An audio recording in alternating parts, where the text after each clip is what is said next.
بسم اللہ الرحمن الرحیم۔ شروع اللہ کے نام سے جو بڑا مہربان نہایت رحم والا ہے۔ السلام علیکم۔ آج ہم پڑھیں گے کلاس سیکنڈ ایئر کے مطالعہ پاکستان کا چیپٹر نمبر 2، جس کا نام ہے اسلامی جمہوریہ پاکستان کے ابتدائی مسائل۔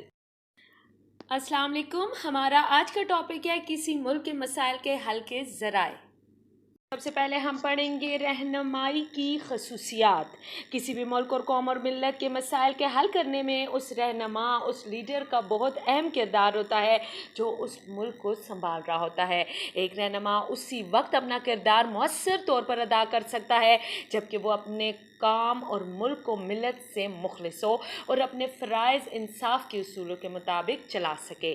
چونکہ رہنما پورے ملک و قوم کا سربراہ ہوتا ہے، اس لیے اس کو اپنی ذاتی اور خاندانی اور گروہی مفادات کو پس پش ڈالنا پڑے گا اور ہمیشہ ملکی اور قومی مفادات کو ترجیح دینی پڑے گی۔ ان ذیلی اصولوں کو اپنا کر ہی کوئی بھی رہنما اپنے ملک و قوم کی تقدیر بدل سکتا ہے اور تاریخ میں اپنا نام سنہری حروف کے ساتھ لکھوا سکتا ہے۔ اب ہم بات کریں گے گفت و شنید اور مراد کی۔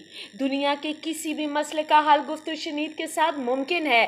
رہنمائی کی بہت سی خوبیوں میں سے یہ بھی ایک اہم خوبی ہے کہ رہنما نہ صرف گفت و شنید کے لیے تیار ہو بلکہ اس میں کھلے ذہن کے ساتھ بات چیت میں شامل ہونے کا جذبہ بھی موجود ہو۔ وہ نہ صرف دوسروں کو قائل کرنے کا ماہر ہو بلکہ اس میں یہ خوبی بھی موجود ہو کہ اگر مخالف پارٹی کی بات وزندار اور قابل قبول ہو تو وہ ایسی بات کو ماننے کا جذبہ اور ہمت رکھتا ہو۔ یہی وجہ ہے کہ سخت گیر رہنما کبھی کبھار اپنے قوم و ملک کی تباہی کا ذمہ دار ثابت ہوتا ہے۔ اب ہم بات کریں گے ایمان، اتحاد اور تنظیم کی۔ اگر عوام جذبہ ایمانی سے سرشار ہوں تو ان کے لیے مشکل سے مشکل کام بھی آسان ترین بن جاتا ہے۔ اس کے ساتھ ساتھ ملک کے استحکام، ترقی اور خوشحالی کے لیے عوام میں اتحاد ہونا لازمی ہے، کیونکہ اگر عوام میں اتحاد ہے تو وہ ملک ترقی کرے گا، ورنہ زوال اس ملک کا مقدر بن جاتا ہے۔ اسی طرح تنظیم کے بغیر کوئی بھی کام ڈھنگ سے سر انجام پانا مشکل ہے۔